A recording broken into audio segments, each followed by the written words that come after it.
State lawmakers are talking again about bathrooms and gender. A measure up for debate would require businesses to actually post warning signs outside any bathroom considered inclusive. Civil rights activists call it an attack on a group of people already under scrutiny. Well, new at 5, our state capitol newsroom reporter Gerald Harris shows us why leaders are moving forward with this. Transgender rights advocates celebrated House Bill 1182 being taken off the House calendar. The bill requires a notice to be placed in plain view inside public and private businesses, letting people know if a bathroom is inclusive. So this bill basically is trying to draw attention to transgender people in a negative way and draw attention in a negative way to businesses that allow transgender people to use the restroom.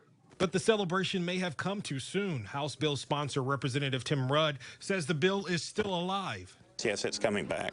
Rudd says the bill will protect against potential sexual predators. If we don't do something like this, then sexual predators could take advantage of this new law or this new right that would be granted to transgenders. But in no way is this meant to limit transgenders' access to a restroom. It's simply warning that opposite sex could be in your restroom.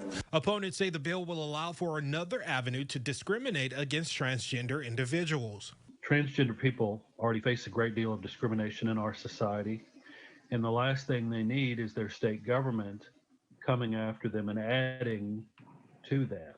The amended bill will not include single-stall bathrooms and require the signs to be posted in plain view on bathroom doors.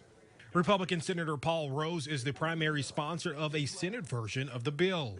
And I would hate to see Tennessee pass any of these anti-trans bills, mainly because of the impact on trans people, but it will affect all of us in the state. Chris Sanders, the executive director of the Tennessee Equality Project, says businesses are taking notice of the anti-trans bills, and that could ultimately hurt the economy.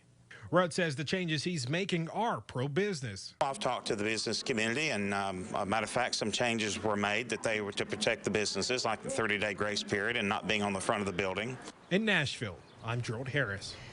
A bill banning transgender athletes from competing in middle and high school sports is expected to be considered as soon as tomorrow on the House floor. We'll keep you updated.